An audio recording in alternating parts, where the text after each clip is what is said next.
I've been at the airport for 2 hours standing in line. Watch this. Please keep your mask in those cabins. For your protection and for those around you, be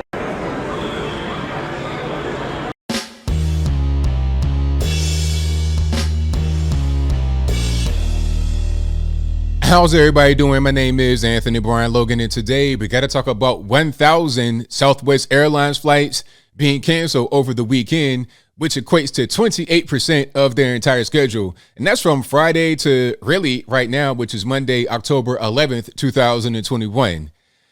Now, the first excuse that I heard from them was, oh, it's about the weather. You know, we've had weather challenges and weather delays, but weather, I mean, okay. As far as I know, maybe I'm wrong. You guys let me know in the comments. As far as I know, there's one earth, there's one sky. And if weather affects one airline, one group of planes in the sky, it would affect other groups of planes in the sky.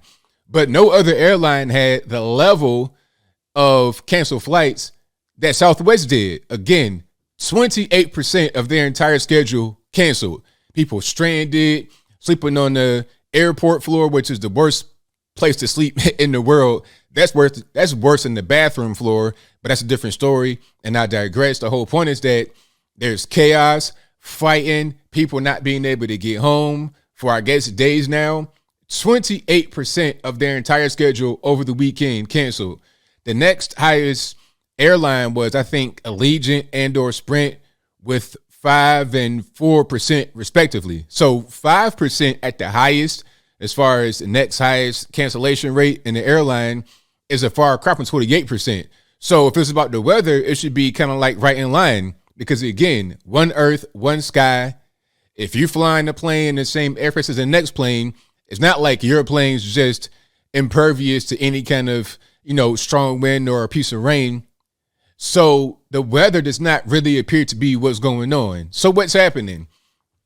From what I'm reading, and in my humble opinions, I can't say it for 100% fact because we don't really have that, official statement from anybody out in the public. But there's a strike because of the VAX mandate. There is a strike. And we're not even seeing the full scope of the strike just yet, from what I'm reading. There's some documentation. There's some email. There's an alleged email, and I'll place that in the description box so you're able to read it. And what's happening is that this is kind of an organized thing, but not organized, meaning the union couldn't come out and organize a sick out. That'd be an illegal action from what I'm reading in the email. But again, that could be wrong, might not be a real email, but we see the results of what appears to be a strike. Why else would there be a strike? It could be because of labor. They're not getting paid enough. I'm not really sure, but I think it's because of the VAX mandate. Pilots are going to be next from what I'm reading, but as of right now, it's just air traffic control. They're the ones who are saying, okay, we're going to down this hill, we're going to stand on it, and we're finished. We're not going to come in. We're not going to come in. We're going to have a sick out. And you're going to see this happen across other airlines as well. A lot of pilots are against it because why require the pilot to get the VAX? A lot of these guys got many, many hours, been in the sky, been doing very well. Why force them to get the VAX mandate? For what? What is the actual purpose? What is the reason to force them to get it? It doesn't really make much sense. And I think that this is going to be a way that they can show that they're being serious. But you know what? I think the reason why Southwest and other airlines have tried to impose the VAX mandate is because of pressure from the federales. Understand this. Southwest got either single digit billions of dollars in loans or double digit billions in loans from the federales or a grant or whatever that is. So if they're getting this money and maybe they've not gotten all of it, or maybe there's strings attached, if they don't play ball with the VAX mandate, then that can mean financial problems. That can mean financial trouble. So there should be some exceptions, right? It should be a medical exemption, religious exemption. Maybe you've already had the virus and you have the antibodies, so you have natural immunity, allegedly. Those things should be exceptions, but maybe they're not accepting exceptions because of the federales on their back. You see, I think what's happening from the Biden administration is they are leaning on these employers to force their employees to get the shot. Because what they want to do, in my humble opinion, from the federales level is force every citizen to go out there and get it. You could just be a regular guy on the street, homeless. You could be self-employed, work for a big company, small company, business owner, whatever you are. They want to force everybody to get it. But since they can't just, go to your house and force the needle on you from the National Guard, military, police, or whatever, since they can't do that, they want to kind of go about it in a back doorway, forcing your employer to make you get it to work there. That's kind of how they're doing, in my humble opinion. And they have leverage. See, the thing is, it's hard to enforce that on, let's say, a small restaurant, right? You got a small mom and pop operation. They own it. They don't get any money from the federales. They don't work for the federal government. There's no federal contracts or whatever. So they operate independently and with the state that they are in. That's it. The federal government overreach isn't really there because the federal government is not really in their business. So it's hard to get them to comply with a mandate. And the federales can't make the state do it. The state may have a mandate, but and the state could be getting pressure from the federal government because, like, let's say you are in a Democratic state, you're a Democratic governor, and the Democratic Party on a federal level is saying, hey, you need to do this. And if you don't, that can mean problems for you trying to raise money to fund, try to run again and win re-election. That could be where they pressure you, but it's less pressure on the states than it is on direct federal employees, or if you work for a company that gets federal funding, whether it be a grant, a loan, federal contracts, or whatever the case may be.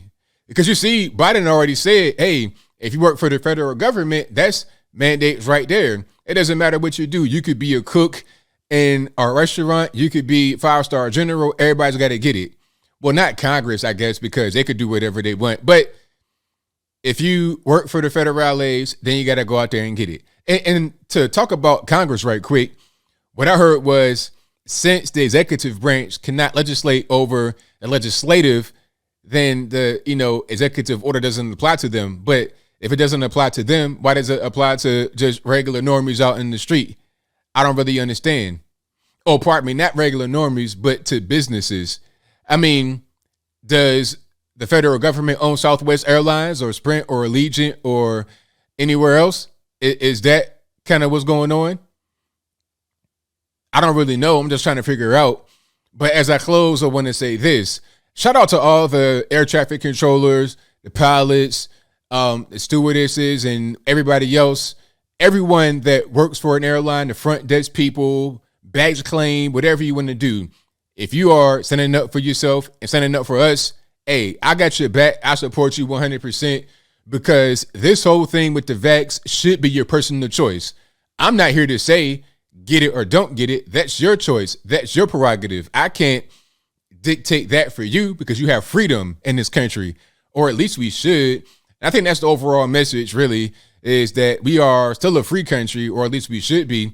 And I think that's most certainly a thing we're fighting for, rather than just letting whatever happen, all these mandates and rules and whatnot, to the point where we have no more rights at all as independent people. But I think I'll leave that right there for now. And what say you? How do you feel about this VAX mandate strike from Southwest? Is it a good thing, a bad thing? Is it going to increase? Is it going to spread? Whatever your thoughts on that are, let me know in the comments below. How do you feel about the kind of bullying tactics from the federales? Which is what I see. I can't necessarily say that for 100%. Like, I've not heard Biden go on TV and say, hey, yeah, we're bullying you. But when you put pressure on these businesses to make their employees get the vax, the businesses don't want to do it. The employees don't want to do it. Then it's like, what do you call that, really? That the government takeover of independent business, of you as an independent person? Where are we at right now? Do we live in a constitutional republic? Is it communism, socialism? Where are we? Where exactly are we going with this? Is it going to go in a positive direction or in a negative one? Hopefully we go in the right direction. And I think that things like this quote unquote alleged strike and many more, this ain't the end. You're going to see it happen right now with Southwest, but it'll spread. The Spirit, Allegiant, Delta, United, everybody's going to start doing it. Once we see it spread, That's going to do a lot for them as individual people, for companies to have some sovereignty away from the federal government, and also for regular normies. You may not work at Southwest, you may not work at Spirit, you may not work for the federales, but this could help you as well, at least to see what's happening in this country where you're being forced to do things that you may not want to do. But whatever your thoughts are, please let me know in the comments below. And that's all I got to say for this video. If you like what you heard, please comment, rate, share, and subscribe. Peace.